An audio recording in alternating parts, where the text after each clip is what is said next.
52 ஆண்டுகளுக்கு முன்பு மறைந்து போன ஒரு தலைவரை பற்றி நல்லதும் கெட்டதும் கலந்தது தான் அவருடைய வாழ்க்கை. அவரை கொண்டு வந்து பேசுபடு பொருளாக்கி அவரையே மையப் பொருளாக்கி விவாதிப்பது என்பது இந்த அரசுக்கு இன்றைக்கு மிகப்பெரிய லாபத்தை கொடுத்து கொண்டிருக்கிறது.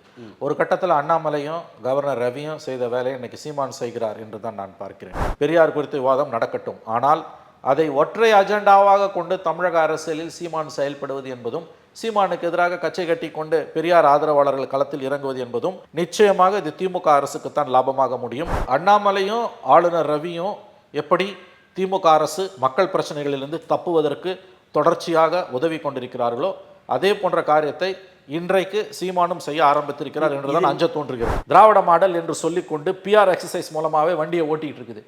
முதலமைச்சர் தினம் 200 சீட்டு ஜெயிப்போம், இப்போ 234 சொல்ல ஆரம்பிச்சிட்டாரு. நேற்றைக்கு ரோட் ஷோவில் திண்டிவனத்தில் பேசும்போது கூட 7வது முறையாக திமுக ஆட்சி அமைக்கின்றார்.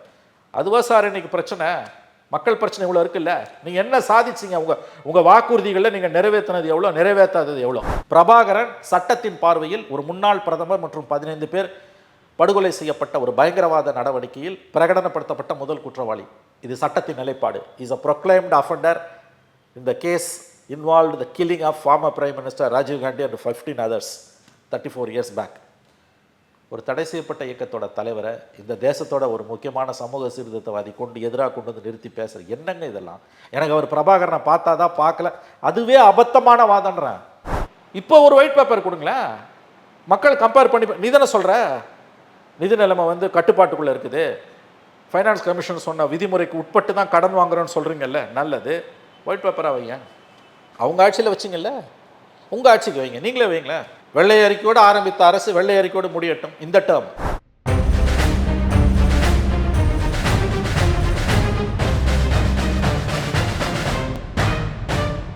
ரெட்ரோலுக்ஸ் நெஞ்சங்களுக்கு வணக்கம். நான் உங்கள் கார்த்திக். இன்றைய பொலிட்டிக்கல் பல்ஸ் நிகழ்ச்சியில் நம்முடைய இணைந்திருப்பவர் மூத்த பத்திரிகையாளர் திரு மணி அவர்கள். வணக்கம் சார். சார் வணக்கம் சார். கடந்த சில நாட்களாகவே தொடர்ந்து பேசப்படக்கூடிய ஒரு விஷயமா இருக்கிறது சீமானுக்கும் பெரியார் அவர்களுக்கும் அந்த முரண்பாடு. சீமான் அவர்கள் பெரியாரை பற்றிய பேசக்கூடிய விஷயங்கள் தான் பெரிய முரண்பாடாகவே இருந்துகிட்டு இருக்கு. தொடர்ந்து செய்தி சேனல்களே அதை தான் ஒளிபரப்பிக்கிட்டே இருக்காங்க. கேள்விகளும் அதே பற்றிய கேள்விகளாக தான் இருக்குது, விவாதங்களும் அதை பற்றிய விவாதங்களாக தான் இருக்குது. ஆனால் அதை தாண்டி அதற்கு பின்னால் இருக்கக்கூடிய அந்த அரசியல் அப்படின்றது நிறைய இருக்குது. நிறைய விஷயங்கள் அதுக்கு பின்னாடி மறைக்கப்பட்டுக்கிட்டே இருக்குது. அதை பற்றிய பேச வேண்டிய விஷயங்கள் எதுவுமே பேசலை அப்படின்றது அதுவும் ஒரு செய்தியாக இருக்குது.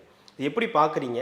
இந்த சீமான் வெர்சஸ் பெரியாரிஸ்ட் இந்த விஷயத்துக்கு பின்னால் மறைக்கப்பட்ட செய்திகள் எப்படி பார்க்குறீங்க? சீமான் வெர்சஸ் பெரியார் ஆதரவாளர்கள், பெரியாரிஸ்ட் நீங்கள் சொல்கிறீங்க. சீமானுக்கும் பெரியார் ஆதரவாளர்களுக்கும் இடையிலான இந்த மோதல் என்பது தொடர்ந்து நடந்து கொண்டிருப்பது என்பது திமுக அரசுக்கு மிகுந்த நன்மையை கொடுத்து கொண்டிருக்கிறது. ஏனெனில் மக்கள் பிரச்சனைகளை பேசாமல் 52 ஆண்டுகளுக்கு முன்பு மறைந்து போன ஒரு தலைவரை பற்றி நல்லதும் கெட்டதும் கலந்தது தான் அவருடைய வாழ்க்கை. அவரை கொண்டு வந்து பேசுபடு பொருளாக்கி அவரையே மையப் பொருளாக்கி விவாதிப்பது என்பது இந்த அரசுக்கு இன்றைக்கு மிகப்பெரிய லாபத்தை கொடுத்து கொண்டிருக்கிறது. ஒரு கட்டத்தில் அண்ணாமலையும் கவர்னர் ரவியும் செய்த வேலையை இன்னைக்கு சீமான் செய்கிறார் என்று தான் நான் பார்க்கிறேன். மக்கள் பிரச்சனையை பேச வேண்டிய சீமான் தொடர்ந்து பெரியாரையே வம்புக்கு இழுத்து கொண்டிருப்பது சரியல்ல. பெரியார் குறித்த சீமானின் கருத்து என்பது அது அவருடைய கருத்து, அதை சொல்வதற்கான அவருடைய உரிமை என்பது பாதுகாக்கப்பட வேண்டும் என்பதில் எனக்கு எந்த மாற்று கருத்தும் இல்லை. இன்னும் சொல்லப்போனால் செக்ஸ் குறித்த பெரியாருடைய அந்த ஒரு கருத்துக்கு சீமான் ஆதாரத்தை காட்டவில்லை, அதற்கு அவர்தான் பொறுப்பு. வழக்குகள் தொடுக்கப்பட்டிருக்கின்றன, இனிமேல் நீதிமன்றங்களுக்கும் அவருக்கும் இடையிலான விஷயம். அதை தவிர்த்து பெரியார் பேசியதாக அவர் சொன்ன எல்லா விஷயங்களுக்கும் ஆதாரம் பொதுவெளியில் கொட்டி கிடக்கிறது. அதனுடைய நம்பகத்தன்மையை யாருமே கொஸ்டின் கேட்கல, பெரியார் ஆதரவாளர்கள் உட்பட. ஆகவே ஒரு கட்டத்தில் முடிய வேண்டிய அந்த விவகாரம் தினம் தினம் பெரியார் பெரியார் பெரியார் என்று போவது என்பது நிச்சயம் திமுக அரசுக்குத்தான் லாபமாக முடியும் என்று நான் நம்புகிறேன். ஏன்னு கேட்டிங்கன்னா, பெரியாரை பற்றி ஒரு ஸ்டாண்டை இன்னைக்கு சீமான் எடுத்துட்டார். பெரியார் மண்ணுனா பெரியாரே மண்ணு தான்றாரு அவர். இவையெல்லாம் அதிகப்படியான வார்த்தைகள், நிச்சயமாக ஏற்றுக்கொள்ள முடியாது. பெரியார் ஒரு விமர்சனத்துக்கு உட்பட்ட தலைவர். பெரியார் கான்ட்ரிபியூட் பண்ணியிருக்காரு, பெரியார் மட்டுமே கான்ட்ரிபியூட் பண்ணார் என்பதை ஒப்புக்கொள்ள முடியாது என்பது சரியான வாதம். பெரியாருக்கு முன்னும் பின்னும் எவ்வளவோ சமூக சீர்திருத்தவாதிகள் வந்திருக்கிறார்கள். பெரியாரும் தன்னளவில் பங்களிப்பை கொடுத்திருக்கிறார். பெரியாரை நாம் மதிக்கிறோம், இதுதான் கரெக்டான ஸ்டாண்டு.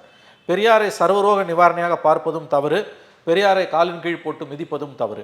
ஆகவே இந்த எல்லையில் நிற்க வேண்டிய விவாதம் அதை தாண்டி அதிகப்படியாக போய் சீமான் வீடை முற்றுகையிடுவதும் சீமான் படத்தை செருப்பால் அடிப்பதும் 3 மணி நேரம் அந்த ஆர்ப்பாட்டத்திற்கு போலீஸ் அனுமதி கொடுப்பதும், எதற்காக அந்த ஆர்ப்பாட்டத்திற்கு வந்தார்கள் என்று ஆர்ப்பாட்டக்காரர்களை பேட்டி எடுக்கும்பொழுது நன்றாக தெரிகிறது.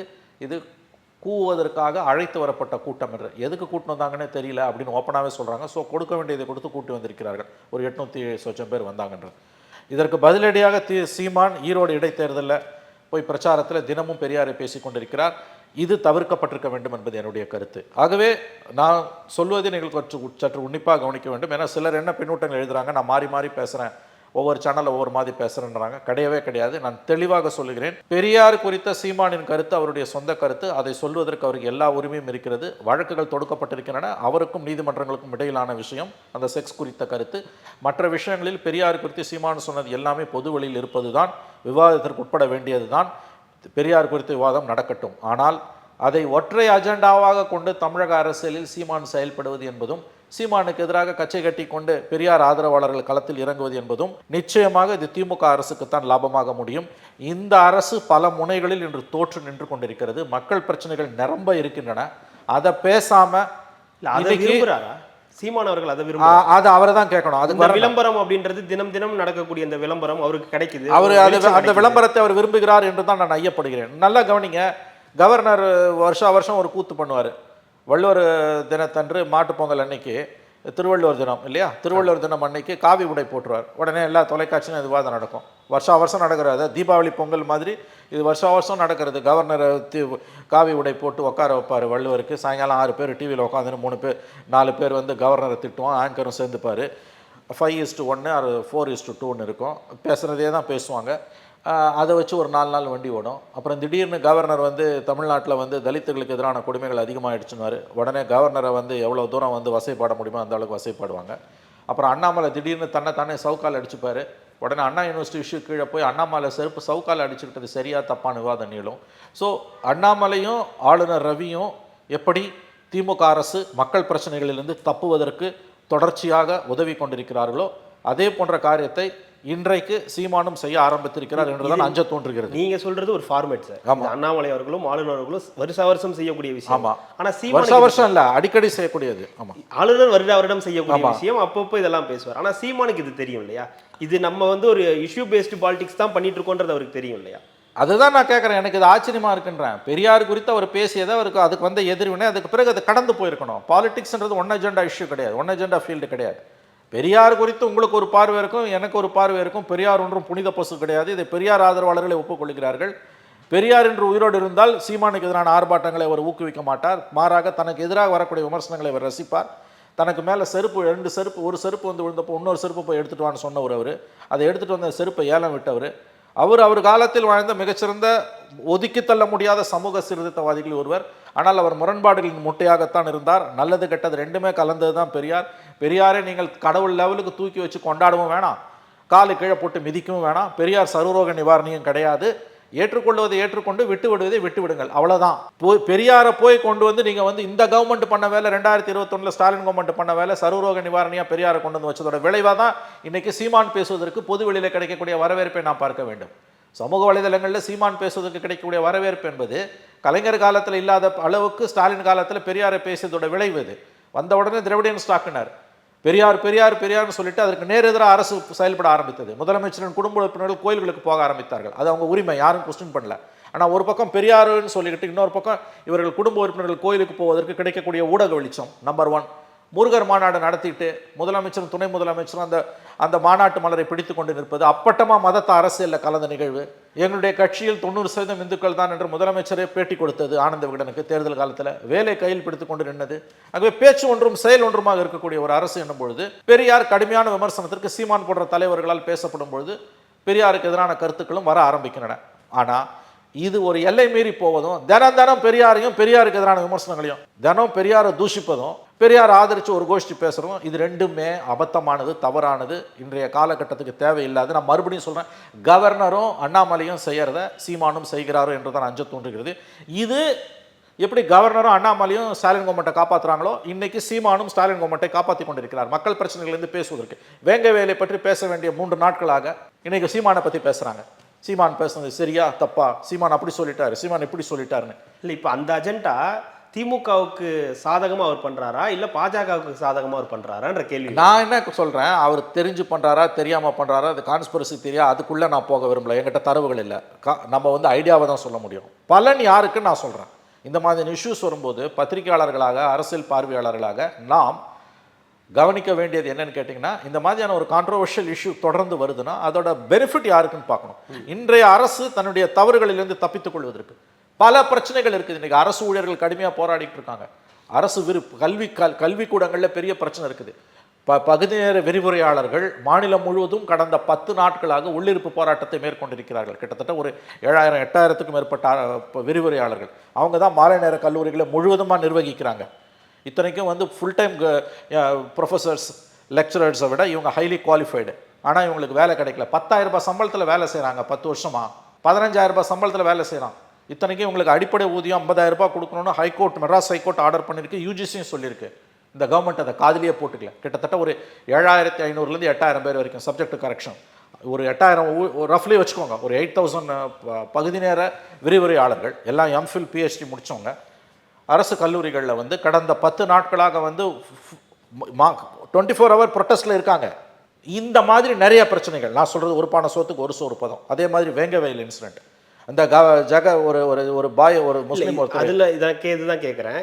இதில் மறைக்கப்பட்ட விஷயங்கள் நிறைய இருக்குது. ஞானசேகரன், அண்ணா யூனிவர்சிட்டி, ஞானசேகரன், வேங்கை வயல், மணல் கொள்ளை, இந்த ஜகபர் அலியோட படுகொலை, அது கொலைன்னு போலீஸே சொல்லுது. விரிவுரையாளர்களோட பிரச்சனை, பரந்தூருமே சேர்த்துக்கலாம், பரந்தூரோட பிரச்சனை, மாநிலம் முழுவதும் இருக்கக்கூடிய ஏகப்பட்ட பிரச்சனைகள் இருக்குது. சட்டம் ஒழுங்கு சந்தி சிரிக்குது. இதையுமே பேசாமல் பெரியார்னா வாட் நான்சென்ஸ் இது. பெரியார் ஏற்றுக்கிறவன் ஏற்றுக்கிட்டும், விமர்சிக்கிறவன் விமர்சிட்டு போட்டான். அதுவே உங்களுக்கு ஃபுல் டைம் ஜாமா மீடியாவுக்கு மாறும். இது யாருக்கு லாபமாக இருக்கு? ஆகவே சீமான் நிச்சயமாக அண்ணாமலை மற்றும் ஆளுநர் ரவியின் வழியில் போகிறாரோ என்றுதான் என்ன தோன்றுகிறது. மற்ற விஷயமும் இன்னைக்கு இருக்குன்றதை பெரியார் சீமான் புரிந்து கொள்ள வேண்டும்.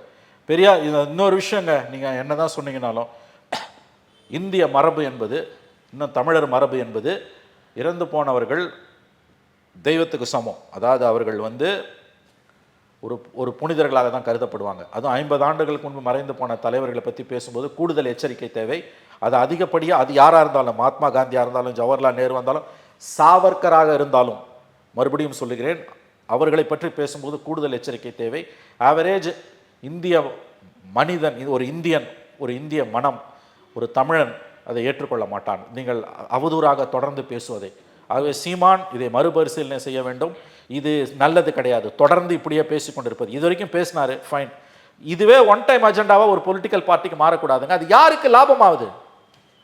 எல்லா முனைகளிலும் தோற்று போய் இன்று மக்கள் மத்தியில் அம்பலப்பட்டு இருக்கக்கூடிய இந்த அரசு திராவிட மாடல் என்று சொல்லிக்கொண்டு பிஆர் எக்ஸசைஸ் மூலமாகவே வண்டியை ஓட்டிகிட்டு இருக்குது. முதலமைச்சர் தினம் 200 சீட்டு ஜெயிப்போம், இப்போ 234 சொல்ல ஆரம்பிச்சிட்டாரு. நேற்றைக்கு ரோட் ஷோவில் திண்டிவனத்தில் பேசும்போது கூட 7வது முறையாக திமுக ஆட்சி அமைக்கின்றார். அதுவா சார் இன்னைக்கு பிரச்சனை? மக்கள் பிரச்சனை இவ்வளோ இருக்குல்ல. நீங்கள் என்ன சாதிச்சிங்க? உங்கள் வாக்குறுதிகளில் நீங்கள் நிறைவேற்றினது எவ்வளோ, நிறைவேற்றாதது எவ்வளோ? ஆனால் திமுகவோட அஜெண்டா இல்லை பிரச்சனை அதுவாக தானே இருக்கும். 7வது முறை ஆட்சி அமைக்கிறதா தானே? இல்லைங்க, அதை தினம் முதலமைச்சர் சொல்கிறாருன்னா சாதனையை சொல்லி முதலமைச்சரால் ஓட்டு கேட்க முடியல. மாறா 7வது முறை நாங்கள் ஜெயிப்போம், 200 ஜெயிப்போம், இப்போ 234 முதலமைச்சர் பேசுகிறார். ஆப்கி பார் 400 பார்னார் மோடி. அவர் கூட எலெக்ஷனுக்கு 6 மாதம் முன்னால் தான் சொன்னார். இவர் 1.5 வருஷம் முன்னாலே சொல்ல ஆரம்பிச்சிட்டாரு. இன்னும் 14 மாதம் இருக்குது எலெக்ஷனுக்கு. தேனும் பாலுமா ஓடுதுங்க. மீடியா கம்ப்ளீட்லி திமுக கண்ட்ரோலில் இருக்குங்க. குறிப்பாக தொலைக்காட்சிகள், 90% மேற்பட்ட தொலைக்காட்சிகள் திமுகவுடைய இரும்பு பிடியில் இருக்கின்றன, திமுகவோட கொத்தடிமைகளாக இருக்கின்றன. மக்கள் பிரச்சனைகளை பற்றி பேசுவதற்கு இந்த தொலைக்காட்சிகளில் இடமே இல்லை. முழுக்க திமுக அரசை காப்பாற்றக்கூடிய பிரச்சனைகளைத்தான் இவர்கள் விவாதித்துக் கொண்டிருக்கிறார்கள். அவர்களுக்கு லட்டு மாதிரி வந்து சீமான் விஷயம் மாட்டிக்கிச்சு. இல்லை, இப்போ சீமான் பெரியாரை தாண்டி சீமான் பிரபாகரனை சந்தித்தாரா? பிரபாகரன் சீமானை சந்தித்தாரா? இதுவே ஒரு அவுடேட்டட் விவாதங்க. நான் கேட்குறேங்க, முதல்ல நான் ஒரு கேள்வி கேட்குறேன், சீமானையும் கேட்குறேன், சீமானை ஆதரிக்கிறவங்க எதிர்க்கிறவங்க எல்லாரும் கேட்குறேன். பிரபாகரன் ஒரு தடை செய்யப்பட்ட இயக்கத்தின் தலைவர், பெரியார் நம்முடைய தலைவர். பெரியார் ஒரு இந்தியர், ஒரு தமிழர், ஒரு இந்திய தலைவர். அவர் இந்தியாவின் சமூக சீர்திருத்தவாதிகளில் ஒருவர். 1000 குறைகள் இருக்கட்டும். பிரபாகரன் சட்டத்தின் பார்வையில் ஒரு முன்னாள் பிரதமர் மற்றும் 15 பேர் படுகொலை செய்யப்பட்ட ஒரு பயங்கரவாத நடவடிக்கையில் பிரகடனப்படுத்தப்பட்ட முதல் குற்றவாளி. இது சட்டத்தின் நிலைப்பாடு. Is a proclaimed offender in the case involved the killing of former prime minister Rajiv Gandhi and 15 others 34 years back. ஒரு தடை செய்யப்பட்ட இயக்கத்தோட தலைவரை இந்த தேசத்தோட ஒரு முக்கியமான சமூக சீர்திருத்தவாதி எதிராக கொண்டு வந்து நிறுத்தி பேசுறது என்னங்க இதெல்லாம்? எனக்கு அவர் பிரபாகரனை பார்த்தா தான் பார்க்கல, அதுவே அபத்தமான வாதன்றேன். இல்லை, அதை பற்றி இப்போ செய்திகள் அதிகம். அதுவும் யாருக்கு உதவுதுன்ற நான் முதல் பாயிண்டே கொஸ்டின் பண்றாங்க. நீ பிரபாகரனை கொண்டு வந்து பார்த்ததை பெருமையா பேசுறதே தப்பு. சட்டப்படி தண்டிக்கப்பட வேண்டிய ஒரு விஷயத்தை பெருமையா அப்படின்னு சொல்ல முடியும்? சீமானோட பாதை அரசியல் என்பது ஆபத்தான பாதையில் போய் கொண்டிருக்கிறது. சீமான் பார்த்தா என்ன, பாக்காட்டி என்ன சார்? அதை வச்சு தான் ஒரு 15 வருஷமா அரசியல் பண்ணியிருக்காரு. அவர் மட்டுமா பண்ணாரு? முதல்ல வைகோ பண்ணாரு, விசிகே பண்ணுச்சு. அவங்களாம் திராவிடத்தில் இருந்துக்கிட்டு இல்லைங்க, அது திராவிடத்தை ஒரு பக்கம் வைங்க. தடை செய்யப்பட்ட ஒரு இயக்கத்தை தூக்கி கொண்டாடுறதுன்றது ஒரு நடைமுறை வாழ்க்கையாவே தமிழ்நாட்டில் மாறி போச்சு. இந்தியாவில் எங்கேயுமே நடக்காத அட்டூழியம் அது. சட்டப்படி அது குற்றங்க. சட்டப்படி தான் வாழணும் கார்த்தி, இஷ்டப்படி வாழ முடியாது. பிரபாகரன் பிறந்த நாளை கொண்டாடுறது, வீட்டில் கல்யாண பத்திரிகையில் கூட பிரபாகரன் படத்தை அடிச்சுக்கிறது, பிரபாகரனை யார் பார்த்தா யார் பார்க்கலன்றது, இது உங்களுக்கு ஒரு பெரிய விஷயமா? இதுதான் உங்களோட பாலிடிக்ஸா இன்னைக்கு? வைகோ பிரபாகரனும் ஈழத்தமிழர்கள் பிரச்சனையும் தான் தமிழ்நாட்டோட தலையாய பிரச்சனைனா வைகோ என்னைக்கோ முதலமைச்சராக இருப்பார். அது என்னைக்குமே தமிழ்நாட்டில் ஒரு பிரச்சனையாக இருந்ததே கிடையாது. ஈழப்படுகொலை உச்சத்தில் இருக்கும்போது தமிழ்நாட்டில் எந்த கூட்டணி ஜெயிச்சது? திமுக காங்கிரஸ் கூட்டணி தான் ஜெயிச்சது. அது பெரிய அளவில் பேசின வைகோ என்ன ஆனார்? விசிகாவால் இன்னைக்கு விசிகா அந்த இஷ்யூ கையில் எடுக்கிறாங்க. அதை ஒரு அஜெண்டாவாக வச்சு நீங்கள் மக்கள்கிட்ட போங்களேன், போக முடியாது. அது என்றைக்குமே தமிழ்நாட்டோட ஜீவாதார பிரச்சனையாக இருந்ததே கிடையாது. தயவு செஞ்சு இதை புரிஞ்சுக்கோங்க. 15 வருஷத்துக்கு முன்னால் அகைன் இதுவும் எப்பயோ நடந்தது. நான் ஆமகரி சாப்பிட்டேன், துப்பாக்கி ஏற்று, இது எல்லாமே முதல்ல சட்டப்படி தப்பான விஷயம். தயவு செஞ்சு இதை புரிஞ்சுக்கோங்க. அதை புரிஞ்சுக்காம பார்த்தாரா இல்லையான்றாங்க. இது லீகலி பனிஷபிள் அஃபென்ஸ், தயவு செஞ்சு புரிஞ்சுக்கோங்க. ஆனால் இதை யாருமே தமிழ்நாட்டில் இந்த ஆங்கிளில் பேச மாட்டேன்றாங்க. ஏன்னா இது ஒரு நடைமுறையாகவே மாறி போச்சு. ஆனால் இந்த இஷ்யூக்கும் தமிழ்நாட்டு மக்களுக்கும் சம்மந்தமே கிடையாது. அதுதானே பிரேக்கிங் நியூஸாக வருது. அது அப்படி தான் வரும். ஏன்னா அதுவும் இன்னைக்கு இப்போ சொன்னல, திமுக கவர்மெண்ட்டோட சோதனைகளையும் சாதனைகளையும் பேசுவதற்கு பதிலாக இந்த அரசை கேள்வி கேட்கறது தான் எங்கள் மீடியாவோட வேலை. இந்த பிரபாகரனை சீமான் பார்த்தாரா பார்க்கலையன்றதும் டிஎம்கே கவர்மெண்ட்டுக்கான சாதகமான விஷயம் தான். இட்ஸ் அ நான் இஷ்யூ. நீங்கள் பார்த்தா என்ன, பார்க்காட்டி என்ன? இன்னைக்கு தமிழ்நாட்டோட பிரச்சனை தானா? நான் சொல்கிறது புரியுதில்ல. கவர்னர் ரவி, பிஜேபி தலைவர் அண்ணாமலை, சீமான் ஒரே நேர்கோட்டில் நிற்கிறாங்க. இன்னைக்கு யார் பெனிஃபிஷரின்னு பாருங்கன்றாங்க. எவ்வளோ பிரச்சனை இருக்குங்க மாநிலத்தில். தேனும் பாலும் அங்கே நேஷனல் மீடியா எப்படி கடந்த 10 வருஷமாக 11 வருஷமாக மோடி கவர்மெண்ட்டை 10 வருஷத்துக்கு மேலே 11 வருஷத்துக்கு மேலே பவர் போன காங்கிரஸை திட்டியே வந்து டிபேட்டை நடத்துகிறானோ, அஜெண்டாவை செட் பண்ணுறானோ, நெரேட்டிவை, அதே தான் இங்கே இருக்க மீடியாவும் செய்யுது. 2 பேருக்கு என்ன வித்தியாசம்? அவன் காங்கிரஸை திட்டுறான், நீ ஏடிஎம்கே திட்டுற, இல்லை சீமானை திட்டுற. நீ இஷ்யூஸ் என்ன பேசுறீங்க? மக்கள் நலன் சார்ந்த பிரச்சனை என்ன? இன்னைக்கு நிதி நிலைமை, தமிழ்நாட்டோட நிதி நிலைமை என்ன? படுமோசமாக இருக்குன்னு எடப்பாடி சொல்கிறார். உடனே வரிஞ்சு கட்டிட்டு வந்து தங்க தினசு அப்படிலாம் இல்லை, நாங்கள் லிமிட்டுக்கு உட்பட்டு தான் கடன் வாங்குறேன்றாரு. அப்போ ஏன் நீ பொங்கலுக்கு 1000 ரூபாய் கொடுக்கல? நீ சொன்ன வாக்குறுதி எதையுமே உன்னால் அரசு ஊழியர்களுக்கு நிறைவேற்ற முடியல. எதுக்கு வந்து விரிவுரையாளர்களுக்கு வந்து நீ வந்து 10,000 கிட்டத்தட்ட 8,000 பேருக்கு வந்து நிரந்தரமாக்காமல் வச்சிருக்க? உங்கள்கிட்ட துட்டு இல்லை. இதைத்தானே வந்து எல்லாரும் சொல்லி நீங்களும் அதை தானே சொல்கிறீங்க. அசம்பிளிக்குள்ள என்ன சொல்கிறீங்க? எடப்பாடி சொல்லும்போது மட்டும் ஏன் உங்களுக்கு ஒத்துக்கிட்டு வருது? அப்போ நிதி நிலைமை படுமோசமாக இருக்குன்றதான் உண்மை. ஏன்னா இலவசங்களுக்கு அள்ளி விட்றீங்க. அனைத்து மகளிருக்கும் 1000 ரூபான்ட்டு தகுதியானவங்கன்னு சொன்னதே மாதம் 12,000 கோடி. மாதம் வந்து எவ்வளோ? 1 கோடி பேருக்கு 1000 ரூபான்னா 1000 கோடி, வருஷத்துக்கு 12,000 கோடி போச்சு. இப்போ தவப்புதல்வன் ஸ்கீமு, பெண்களுக்கான ஸ்கீமு, இதெல்லாம் வந்து கஜானா காலி ஆகிட்டு இருக்குது. உங்கள்கிட்ட பணம் இல்லை. அதனால தான் தேர்தல் வாக்குறுதியில் கொடுத்த அரசு ஊழியர்கள், மின்வார ஊழியர்கள், போக்குவரத்து தொழிலாளி பிச்சை எடுக்கிறான். தெரியுமா உங்களுக்கு? திருநெல்வேலியில் போக்குவரத்து தொழிலாளி பிச்சை எடுக்கிறான். ஏன்னா அவனுக்கு கொடுக்க வேண்டிய பணத்தை அவனுக்கு கொடுக்கல. அவன் பணத்தை அவனுக்கு கொடுக்கலங்க. அவன் வந்து ஊதிய உயர்வு கூட கேட்கல. ரிட்டையர் ஆகும்போது அவனுக்கு கொடுக்குற பிஎஃப், கிராஜுவிட்டி அதை கொடுக்கல. ஏன்னா பணத்தை திருப்பிட்டானுங்க எங்கேயோ. கவர்மெண்ட்டு கஜானா காலி, திவாலி. நீ வெள்ளை அறிக்கை விடு. நீ ஆட்சிக்கு வந்தப்போ 21ல் 4.5 வருஷம் எடப்பாடி கொள்ளை அடிச்சிட்டாருன்னு வெள்ளை அறிக்கை விட்டார்ல பிடிஆர். இப்போ வெள்ளை அறிக்கை விடு. இது எதையுமே பேசாமல் இதை தானங்க இப்போ பேசணும். எடப்பாடி வந்து நிதி நிலைமை மோசமாக இருக்குது, கஜானா காலின்னா வரிஞ்சு கட்டிக்கிட்டு வந்து அவருக்கு பதிலடி கொடுக்குறேன்ட்டு முன்னுக்கு பின் முரணா பேசக்கூடிய தங்க தென்னரசு பொங்கலுக்கு வழக்கமாக கொடுக்கக்கூடிய அந்த 1000 ரூபாவை ஏன் கொடுக்கல? அரசு ஊழியருக்கான கோரிக்கைகள் நீங்கள் சொன்ன ப்ராமிஸ் எதையுமே நிறைவேற்றலை. பழைய ஓய்வூதிய திட்டத்தை நிறைவேற்றலை. கஜானா காலி நீங்கள் தானே கையை வரிக்கிறீங்க. அப்புறம் அவர் சொன்னால் மட்டும் என் பொத்துக்குன்னு வருது. அப்போ இந்த அரசு பேசுகிற பேச்சுக்கள் இருந்து செயல்பாடுகள் இருந்தே நீங்கள் விஷயத்தை எடுக்கலாம். பெரிய இன்வெஸ்டிகேட்டிவ் ஜேர்னலிசம் பண்ணி நீ போய் உயிரை பணைய வச்சு தரவுகளை திரட்டுன்னு அவசியம் இல்லை. பொதுவெளியில் இருக்குது. 4 பேப்பரை, தினத்தந்தி பேப்பரை பிரித்து வச்சாலே உனக்கு தெரியும். மந்திரிங்க பேசுகிற பேச்சுலேருந்தே, முதலமைச்சர் பேசுகிற பேச்சுலேருந்தே கவர்மெண்ட் எவ்வளோ மோசமான கண்டிஷனில் இருக்குது, தமிழ்நாட்டோட நிதி நிலைமை எவ்வளோ மோசமாக இருக்குன்னு நீங்கள் தெரிஞ்சுக்கலாம். அப்போ இதை தானே சார் நீங்கள் பேசணும். இது தானே சார் உங்கள் அரசியல். இந்த கனிம வள கொள்ளை, இதை கனிம வள கொள்ளை 800 கோடிக்கு மேலே 10,000 கோடின்றார் அவர். இந்த சம்மந்தப்பட்ட இதில் 800 கோடிக்கு மேலே அவர் கொடுத்த டாக்குமெண்ட். அப்போ இவ்வளோ விஷயம் உங்கள் கண்ணு முன்னால் இருக்குல்ல. ஒரு விசில் ப்ளோவரை லாரி ஏற்றி கொல்றான். எங்கே போச்சு மீடியா, எங்கே போச்சு? எடப்பாடியாலே அதை அரசியல் பண்ண முடியல. எடப்பாடி பிஜேபி ஏற்றியும் அரசியல் பண்ணலன்னு கேட்குறாங்க. அவர் திமுகவை ஏற்ற ஸ்டாலின் ஏற்ற அரசியல் பண்ணல. அப்புறம் தானே அவர் பிஜேபி ஏற்ற அரசியல் பண்ணது. கொல்லப்பட்டவன் ஏடிஎம்கே ஆள், அந்த விசில் ப்ளவர் ஒரு ஏடிஎம்கே ஆள், ஒன்றிய செயலாளர். தான் சொந்த கட்சிக்காரனே காப்பாற்ற முடியாது எடப்பாடி தமிழ்நாடு எப்படி காப்பாற்றுவார்? எப்படி தமிழ்நாடு அரசியல் எவ்வளோ மட்டமாக இருக்குது, மோசமாக இருக்குது, எப்படி மக்கள் பிரச்சனைகளை பற்றி பேசுறதுக்கு யாருமே இல்லை. எடப்பாடி பீரியடில் ஸ்டாலின் வந்து நிறைய பிரச்சனைகளை கலப்பினார், தினம் போராட்டம் பண்ணார். மிகச்சிறந்த எதிர்க்கட்சியாக திமுக இருந்தது. இன்னைக்கு ஸ்டாலினுக்கு எதிர்க்கட்சியே இல்லை, எதிர்க்கட்சி தலைவரும் இல்லை, எதிர்க்கட்சியும் இல்லை மக்கள் பிரச்சனைகளை பேசுறதுக்கு. அதுதான் இவங்களோட பலம். அதுக்கு தான் ஆளுநர் ரவி, அதுக்கு தான் அண்ணாமலை, அதுக்கு தான் சீமான். இப்படி தான் இந்த பிரச்சனையை நீங்கள் பார்க்கணும். மக்கள் பிரச்சனையை பேசாமல் நான் இஷ்யூஸ் வாங்க கார்த்தி. பெரியார்ன்றது அகடமிக் டிஸ்கஷனுங்க, அதை கொண்டு வந்து டெய்லி வச்சுன்னா கவர்மெண்ட்டுக்கு தான் லாபம். அது பெரியாரில் உனக்கு ஒரு ஸ்டாண்ட் இருக்கும், எனக்கு ஒரு ஸ்டாண்ட் இருக்கும், நீயும் மாற போகிறதில்ல, நானும் மாற போகிறதில்ல. அதுவா இன்னைக்கு மக்கள் பிரச்சனை? அப்போ எவ்வளோ அழகாக இது திசை திரும்புது இந்த இஷ்யூ. நிதி நிலைமை என்ன, தமிழ்நாட்டோட நிதி நிலைமை என்ன? நீங்கள் மறுபடியும் சொல்கிறேன், 21 வந்தப்போ பெரிய விளம்பரத்துக்கு மத்தியில் ஒயிட் பேப்பர் வெளியிட்ட பிடிஆர் இப்போ எங்கே இருக்காருன்னு தெரியாது. இன்றைக்கி தங்கந்தனரசு இருக்கார். இந்த 4 வருஷத்தில் இது இந்த பட்ஜெட் தான் கடைசி பட்ஜெட், அடுத்த வருஷம் ஓட்டன் அக்கௌண்ட் தான். இந்த 4 வருஷத்தில் நீங்கள் என்ன சாதிச்சிங்க? 26ல் 7வது முறை ஆட்சின்னு பேசுகிறீங்களா, ஒரு வாதத்துக்கு வச்சுப்போம் அப்படி வரீங்கன்னு. என்ன சாதிக்க போகிறீங்க? இந்த 4 வருஷத்தோட சாதனை என்ன? அடுத்த 1 வருஷத்துக்கான ரோட் மேப் என்ன? ஆக்சுவல் கண்டிஷன் நிதி நிலைமை என்ன?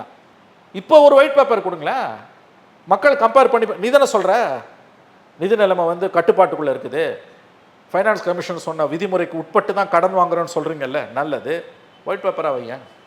அவங்க ஆட்சியில் வச்சிங்கல்ல, உங்கள் ஆட்சிக்கு வைங்க, நீங்களே வைங்களேன். வெள்ளை அறிக்கையோடு ஆரம்பித்த அரசு வெள்ளை அறிக்கையோடு முடியட்டும். இந்த டேர்ம், அடுத்த டேர்ம் வரீங்க வரக்கூடாது நான் சொல்லலை, அது மக்கள் முடிவு பண்ணிட்டோம். வெள்ளை அறிக்கையோடு ஆரம்பித்த திராவிட மாடல் ஆட்சி வெள்ளை அறிக்கையோடு தன்னுடைய இந்த டேர்மை முடிக்கிட்டோம். இதெல்லாம் தானே சீமான் பேசணும், இதெல்லாம் தானே எதிர்க்கட்சிகள் பேசணும். அப்படி தானே போயிட்டு இருந்தாரு அந்த இதில் தானே. அப்புறம் என்ன ஆச்சுன்னு தெரியல. நான் என்ன சொல்கிறேன், அவர் பேசுகிறாருங்க சரிங்க, அது ஏன் இவங்களுக்கு எதிர்க்கட்சிகளுக்கு ஆளும் கட்சிக்கு அது லாபமா, மீடியாவுக்கு லாபமாக போதில்லை? மீடியாவை கேளுன்றேன், நான் மீடியாவை கொஸ்டின் கேளுன்றேன். ஏண்டா உங்களுக்கு வேறு அஜெண்டாவே இல்லையா? சீமான் ஆமகரி சாப்பிட்டதும் பிரபாகரனோட 8 நிமிஷம் இருந்தாரா, 10 நிமிஷம் இருந்தாரா, அவர் விருந்து சாப்பிட்டாரா, அந்த ஃபோட்டோ எடுத்தாரா இல்லையா? இது ரொம்ப முக்கியம் இல்லை இன்றைக்கி தமிழ்நாட்டுக்கு. அப்படியே மெய் சிலிக்க வைக்கிற விவாதம் இதெல்லாம். அப்படியே 1 மணி நேரம் இது பேட்டி. நான் ஒரு வாதம் இல்லை, இது யாரை காப்பாற்றுறதுக்கு நீ இந்த ஜேர்னலிஸ்ட்டை பண்ணுற? யாரை காப்பாற்றுறதுக்கு இந்த ஜேர்னலிசம்? எல்லாமே நிரூபிச்சிட்டாங்க. பிரபாகரன் அவர் சந்தித்தது இவ்வளோதான், ஃபோட்டோ ஃபேக் எல்லாமே நிரூபிச்சிட்டதுக்கப்புறம் அப்போ என்ன அடுத்து? தம்படி பிசா பிரயோஜனம் கிடையாது. சீமான் தான் உங்களுக்கு தமிழ்நாட்டோட ஹீரோவா? பொய்ன்னே வரட்டும், என்னடா லாபம்? இல்லை உண்மைன்னே வரட்டும், அடுத்து என்ன?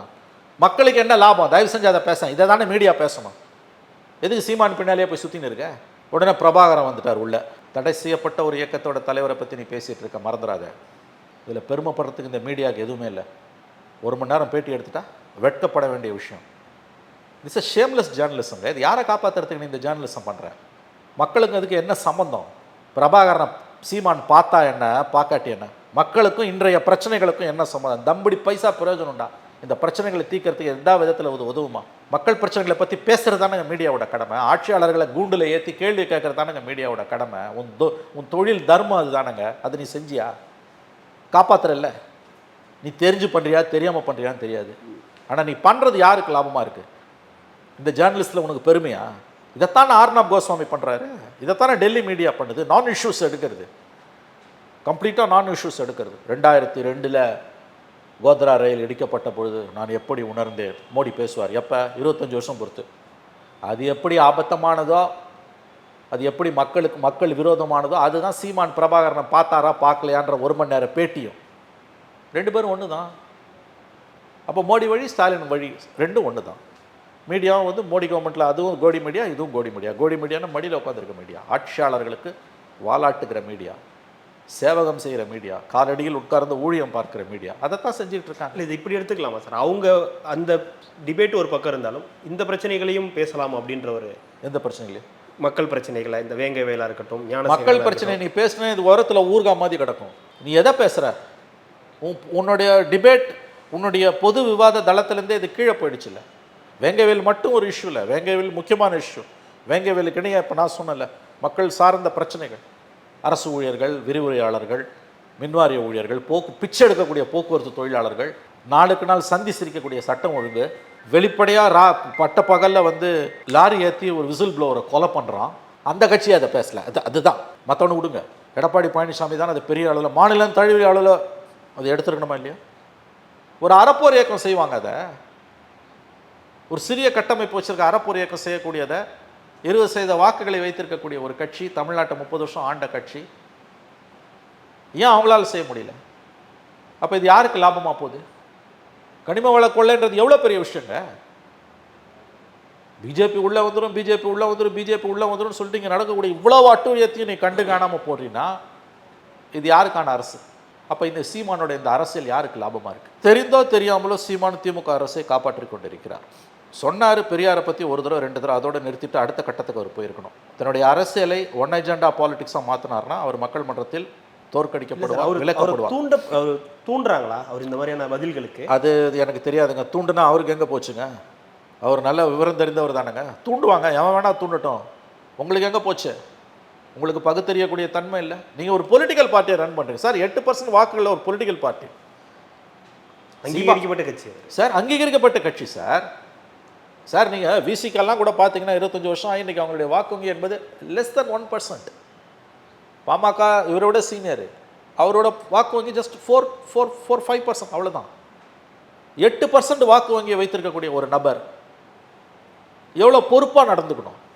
இது என்ன இது அரசியல். இது உங்களை ரொம்ப நாள் கொண்டு போவாது. வாக்கு வங்கியிலேயே இது பாதிப்பை ஏற்படுத்தும். இல்லை இன்னொன்று, எனி நெகட்டிவ் ஆட்டிடியூடு தொடர்ச்சியாக போனீங்கன்னா அது உங்களுக்கு எதிராக திரும்பிடும். மறுபடியும் ஒரு வார்த்தையை சொல்கிறேன், இந்திய மரபு என்பது மறைந்த தலைவர்கள் தெய்வத்துக்கு சமம். நீ ஒரு கட்டத்துக்கு மேலே அவங்கள கடவுளே இல்லைன்னு மறுத்த பெரியாரை இன்றைக்கி கடவுளாக தான் பாவிக்கப்படுறார். பெரியாரை மதிக்கிறவங்களில் 99% பிலீவர்ஸ், விமர்சனத்துக்கு உட்பட்டவர் தான். ஆனால் நீ தொடர்ந்து தூஷிச்சின்னா எதிர்மறையாக திரும்பும். அவர் ஏன் புரியலன்னு தெரியல. 8% நீங்கள் சொன்ன மாதிரி 8% ஓட்டு ரெகக்னைஸ்டு பொலிட்டிக்கல் பார்ட்டிக்கு பேசுறதுக்கு 1000 விஷயம் இருக்குது. இல்லை இடைத்தேர்தல் பிரச்சாரத்தில் கூட அவர் இந்த பிரச்சனைகளை பேச அங்கேயும் போய் அதைத்தான் நான் கேட்குறேன் உங்களை, இது என்ன அரசியல்ன்றேன் சார். நீங்கள் ஒரு ரெகக்னைஸ்டு பொலிட்டிக்கல் பார்ட்டி 8% ஓட்டு இருக்கு, நீங்கள் எல்லாருக்குமான தலைவர், இது ஒன்று தான் பேசுவீங்களா? மக்கள் நிராகரிச்சுடுவாங்க. அது இவங்களுக்கு எப்படி சாதகமாகுதுன்ற நான் இப்போ எவ்வளோ வசதியாக இருக்குது திமுகவுக்கு. நீங்கள் ஒன்றுமே கண்டுக்க வேணாம், அவன் பாட்டு தானே. ஏன்னா மக்கள் மன்றத்தில் இது ஒரு கட்டத்தில் சீமான் அன்பாப்புலர் ஆவார். இப்படியே போச்சுன்னா அன்பாப்புலர் ஆவார். மீடியா தன்னோட வேலையை செஞ்சுட்டு இருக்குது. சீமானை தொடர்ந்து பேசுறது மூலமாக திமுகவை மீடியா காப்பாற்றிட்டு இருக்கு. இது எவ்வளோ நாள் இப்போ மீடியா இது ரொம்ப நாள் ஓடாது, அடுத்த இடத்துக்கு போவாங்க. ரொம்ப நாள் சீமானை வச்சு மீடியாவை திமுகவை காப்பாற்ற முடியாது. அடுத்து வேற ஒரு இஷ்யூ கிடைக்கும். அந்த இதுவே கேட்குறேன் நான். இப்போ மீடியா இது எவ்வளோ நாள் இந்த வேலையை செய்ய முடியும்? அது கொஞ்ச நாளைக்கு செய்யும், அடுத்த இஷ்யூ கிடைக்கிற வரைக்கும் செய்யும். இது வரைக்கும் 3.5 வருஷமாக என்ன நடக்குது? பிரச்சனைகள்லேருந்து திசை திருப்பறதுக்கு ஏதாவது ஒரு டைவர்ஷனரி டாக்டிக்ஸாக பண்ணிக்கிட்டே இருக்குது. விஜய் வருது, அதுக்கப்புறம் சீமான் வருது, அதுக்கு பிறகு வேறு ஏதாவது ஒரு இஷ்யூ, அண்ணாமலை வள்ளுவருக்கு காவி உடை போடுறது, சவுக்கால் அடிச்சுக்கிறது. நீங்கள் பார்த்தீங்கன்னா இந்த மெத்தட், இந்த மேட்னஸ்மா அப்படியே இந்த கவர்மெண்ட்டை காப்பாற்றுறதுக்கான வேலையெல்லாம் நடந்துக்கிட்டே இருக்கும். பேச வேண்டிய நேரத்தில் அதை பேசாமல் தனிநபர்களை பற்றியும் அவங்களோட கீழான செய்கைகளை பற்றியும் மக்களுக்கும் இவர்களுக்கும் சம்மந்தம், மக்களுக்கு 10 பைசா லாபம் இல்லாத இஷ்யூஸை பற்றியும் நம்ம பேசுகிறோம். யார் காரணம் இதுக்கு? இதால் பலனடைகிறவன் யார்? அதை பாருங்கள். அப்போ திமுக இவங்க அத்தனை பேர் சேர்ந்து காப்பாற்றுறாங்க. மிக்க மகிழ்ச்சி சார். இந்த நேரம் உங்களுடைய நேரத்தை ஒதுக்கி எங்களுக்காக பல்வேறு தகவல்களை பகிர்ந்தமைக்கு ரெட்ரோ லுக்கின் சார்பாக மிக்க நன்றி. நன்றி.